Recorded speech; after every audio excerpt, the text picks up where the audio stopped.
మీరు ప్రతి ఒక్కరూ పరలోకంలో కనిపించాలా. నా ప్రభు సన్నిధిలో నేను తీసుకెళ్లి మిమ్మల్ని సింహాసనం ఎదుటి నిలబెట్టాలా.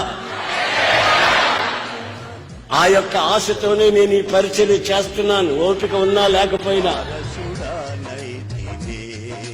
ఓపిక ఉన్నా లేకపోయినా ఆ దర్శనం చేతనే నేను ఈ పని చేస్తున్నాను. నేను సంపాదించి నా భార్యకి, నా పిల్లకి, నా కొడుకులకి, నా కూతుర్లకి పెట్టుకోవాలని కాదు. కుటుంబం అనేది ఉంటే కదా.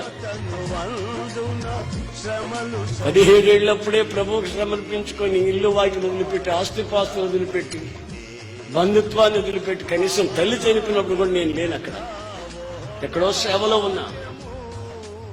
ఎందుకు ఈ విధంగా మేము సమర్పించుకున్నామంటే మిమ్మల్ని పరలోకం తీసుకెళ్లాలని, మీకు ఉన్నది ఉన్నట్టుగా జ్ఞానం కలిగేటట్టుగా దేవుని వాక్యాన్ని ప్రకటించాలని. నీ ద్వారా ఏదో ఆదాయం సంపాదించుకునే దానికి కాదు, పిల్లల కట్నాల నుంచి పెళ్లి చేసుకోవాలని కాదు మేము ఈ ప్రయత్నం చేసింది. మేళ్లు కట్టాలని కాదు. ఆమేన్, ఆమేన్, ఆమేన్.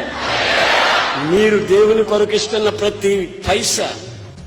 ప్రతి పైసాకి దేవునికి లెక్క చెప్పే ధైర్యం నాకుంది.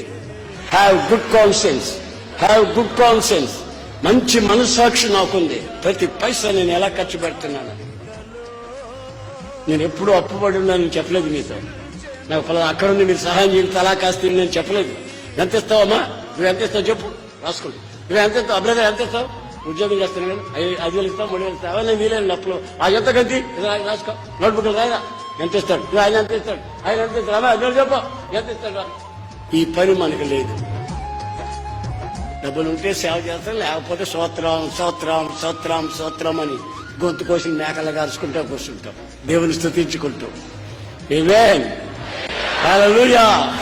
యేసుక్రీస్తు సుచరిత్ర గల దేవుడు. కామకోదం మదమత్సర్యాలు లేవు.